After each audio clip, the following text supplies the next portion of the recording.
तांदळाचा डोसा बनवायचा म्हटला की त्यासाठी तांदूळ भिजत घाला, त्यानंतर मिक्सरला तळा, खूप सगळं झंझट असतं. आणि तुम्हाला जर इन्स्टंट झटपट काहीतरी बनवायचं आहे नाश्त्यासाठी, तर तुमच्यासाठी आजची रेसिपी बेस्ट आहे.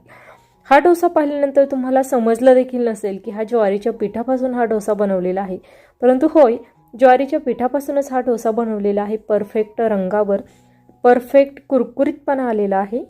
अगदी चवीला अमेझिंग लागणारा हा डोसा करताना मात्र काही टिप्स या महत्त्वाच्या असतात, ज्या लक्षात घ्याव्या लागतात, तरच हा ज्वारीचा डोसा परफेक्ट तयार होतो. त्यामुळे रेसिपी कुठेही स्किप न करता अगदी शेवटपर्यंत पहा, कारण रेसिपीच्या शेवटपर्यंत देखील आपण खूप साऱ्या टिप्स या रेसिपी संदर्भात पाहणार आहोत. आणि अशाच भरपूर टिप्स आहेत. दररोज दुपारी रेसिपी पाहण्यासाठी चॅनलला सबस्क्राईब करा.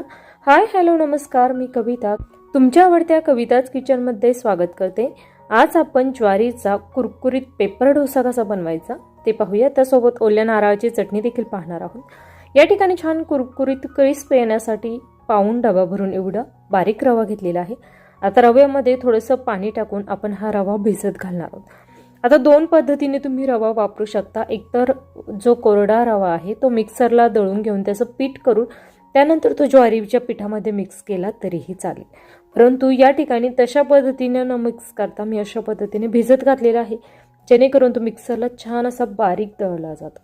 या ठिकाणी झाकण ठेवून 5 ते 10 मिनिटासाठी हा रवा छान असा झाकून ठेवला. हलकासा फुललेला आहे आणि भिजलेला देखील आहे. तर बारीक रवा भिजण्यासाठी खूप जास्त वेळ लागत नाही. 10 मिनिटांमध्ये छान असा भिजून तयार झालेला आहे. आता लगेचच आपण हा मिक्सरला दळून घेणार आहोत, परंतु मिक्सरला दळून घेत असताना मी पाव वाटी दह्याचा वापर करणार आहे. जे थोडंसं आंबट दही आहे त्या दह्याचा वापर करून हा रवा मी मिक्सरला दळून घेतलेला आहे आणि थोडीशी पातळ अशी कन्सिस्टन्सी या बॅटरला आलेली आहे. आता यामध्ये आपण त्याच डब्याच्या मापाने 1 डबा भरून एवढं ज्वारीचं पीठ टाकलेलं आहे. तुम्ही पाहू शकता 1 डबा भरून ज्वारीचं पीठ, पाऊण डबा भरून एवढा रवा आणि पाव डबा भरून एवढं दही, हे प्रमाण आपण ठेवलेलं आहे. त्यानंतर आवश्यकतेनुसार आपल्याला यामध्ये पाण्याचा वापर करायचा. सोड्याचा वापर न करता या ठिकाणी आपण दह्याचा वापर केला आहे. घरगुती छान असं थोडंसं आंबट असलेलं दही वापरलं होतं. त्यानंतर बॅटरची कन्सिस्टन्सी महत्त्वाची. आता या ठिकाणी ज्वारीचा डोसा जर करायचा म्हटलं ना, तर 2 ते 3 महत्त्वाच्या टिप्स असतात. आता ज्या 2 टिप्स असणार आहेत त्या मी पुढे तुम्हाला व्हिडिओमध्ये रेसिपी करत असताना सांगणार, परंतु पहिली गोष्ट म्हणजे बॅटरची कन्सिस्टन्सी अशा पद्धतीची असायला हवी. या ठिकाणी आपण चवीनुसार मीठ टाकूया.